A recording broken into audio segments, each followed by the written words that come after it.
RSS जहां मंदिर बनवाया है वो किसका धरोहर है?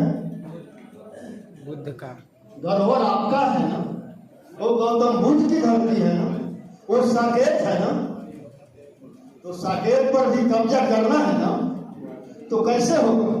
साकेत पर कब्जा करने से पहले आपको दिल्ली पर कब्जा करना होगा, इस मिशन में आपको लगना होगा। और जब तक दिल्ली पर कब्जा नहीं होगा तब तक महाबोधि मंदिर पर भी आपका कब्जा नहीं हो सकता। तो मिशन में लगिए जिस प्रकार आरएसएस। तो अध्यक्ष महोदय नंदकिशोर यादव जी ने कहा कि फतेह बहादुर जी, आपको जानकारी के लिए मैं बता देता हूं कि ये हम लोगों का किया हुआ नहीं है। ये जब देश आजाद हुआ था उसी टाइम नेहरू जी ने कमेटी बनाकर ये किया था। तो हमने कहा कि आप ये बताइए अध्यक्ष महोदय, जब कानून में बदलाव कर धारा 370 को हटाया जा सकता है, तो क्या कानून में बदलाव करके महाबोधि मंदिर को बौद्धियों के हाथों में नहीं सौंपा जा सकता? तो उन्होंने कहा कि मैं आपको जानकारी के लिए बताने की जरूरत नहीं है, इस पर पहल करके। लेकिन मैं समझता हूँ कि सबकी मंशा वही है, लेकिन ये होगा कैसे, इस पर बात करना होगा। आप देखें 1925 में आरएसएस जंक्शन का स्थापना हुआ और मंदिर कब बना? 2024 में उसका उद्घाटन हुआ, मतलब 98 साल के बाद। और तब हुआ जब आरएसएस का पूर्ण बहुमत का सत्ता हुआ। तो मैं समझता हूं कि अगर हमें पूरे भारत को बुद्धमय बनाना है तो हमारे बौद्धिस्टों के हाथ में सरकार बनाने और सरकार गिराने की ताकत होनी चाहिए। जब तक हमारे हाथ में सरकार बनाने और सरकार गिराने की ताकत नहीं होगी तब तक भारत बुद्धमय होना संभव नहीं है। पूरा भारत तो बुद्धमय था, लेकिन मौर्य वंश का लास्ट शासक राजा बृहदत्त का हत्या जो पुष्यमित्र शुंग ने किया, उसके बाद जब पुष्यमित्र शुंग ने राजा बना तो आपके हजारों बौद्ध स्थल को नष्ट किया गया। हजारों बौद्ध विहार को जो नष्ट नहीं कर सका उसको अंधविश्वास का अड्डा बनाने का काम किया। तो आप चाहते हैं या हम सब मिलकर चाहते हैं कि पूरी भारत बुद्धमय भारत हो और बोध गया का महाबोधि मंदिर बौद्धिस्ट के हाथों में हो उसका संचालन। तो हमें सबसे पहले सरकार को मजबूत करना पड़ेगा, जो बुद्ध और अम्बेडकर को मानने वाला सरकार है। और हमें विश्वास दिलाना पड़ेगा उस सरकार को कि हम चाहेंगे तो आपका सरकार बनेगा और चाहेंगे तो सरकार आपका नहीं बनेगा।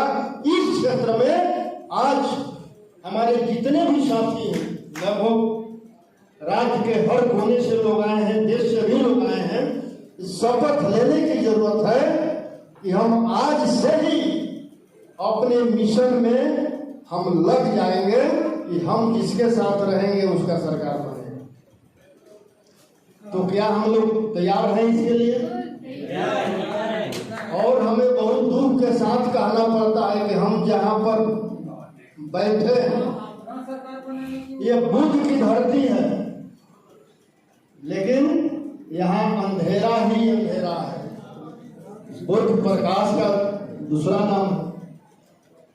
चूंकि मैं यहाँ पर हमेशा आता रहता हूँ, हमें नहीं लगता है कि यहाँ 2-4 लोग छोड़ दिया जाए तो बोध गया से कुछ लोग यहाँ पर हो।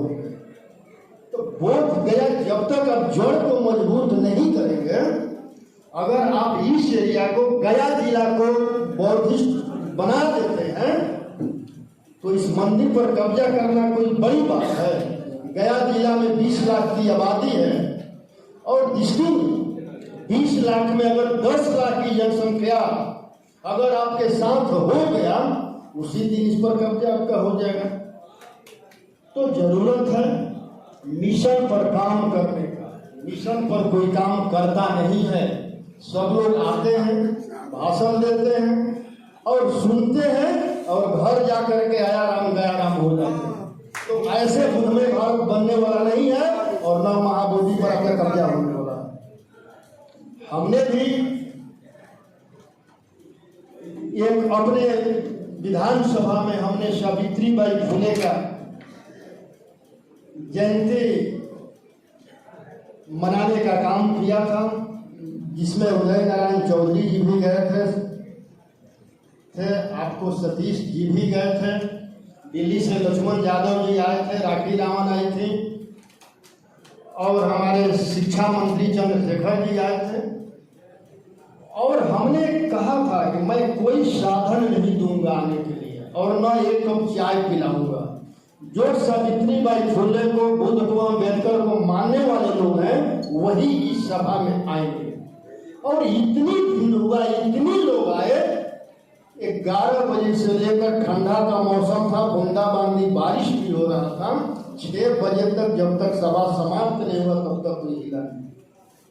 तो मिशन पर काम करना पड़ेगा और हम लोग मिशन पर काम कर रहे हैं।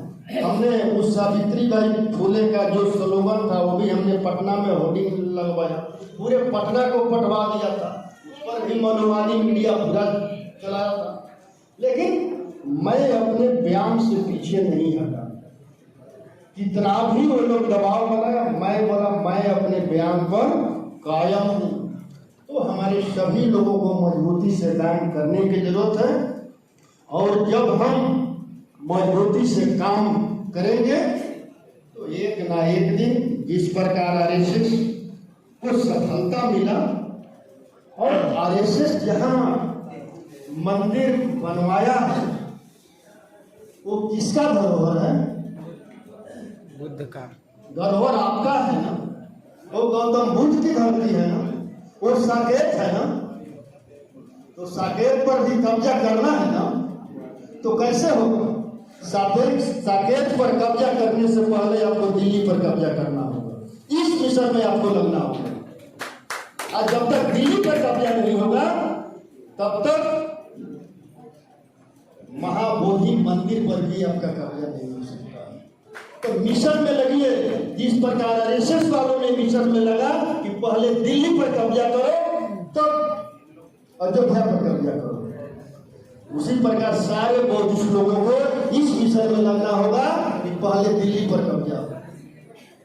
अगर इस बार जो उन लोगों ने जो नारा दिया था 400 पार का, अगर 400 पार हो गया होता तो आज हम ये जो बैठ करके सभा कर रहे हैं ये हम नहीं कर पाते।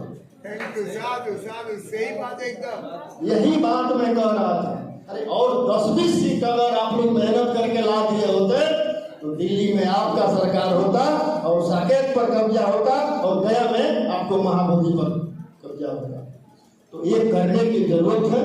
और सबसे पहले, चाहे एक महिला बोल रही थी कि मैं महाराष्ट्र से आई हूँ, अगर जरूरत हो तो हम 8-10 लोग आ सकते हैं, यहाँ रहने खाने का व्यवस्था हो जाए तो आइए, आपको रहने खाने का व्यवस्था मैं करता हूँ। आप देहरी के धरती से शुरुआत करिए, आप देहरी के धरती से आप शुरुआत करिए। आई है तो आप कम से ही शुरुआत कर दीजिए अपने मिशन का, सारा व्यवस्था मैं करने को तैयार हूँ। इसी के साथ मैं आप लोगों से आग्रह करते हुए कि हम लोग मिशन पर मजबूती से काम करें और सबसे पहले बोध गया को बुद्धमय बना। अरे जहाँ का धरोहर है, जहाँ हमारे पूर्वजों को ज्ञान प्राप्त हुआ, वहाँ के लोगों को पहले बुद्ध के मिशन से जोड़े। जब यहाँ के लोग जुड़ जाएंगे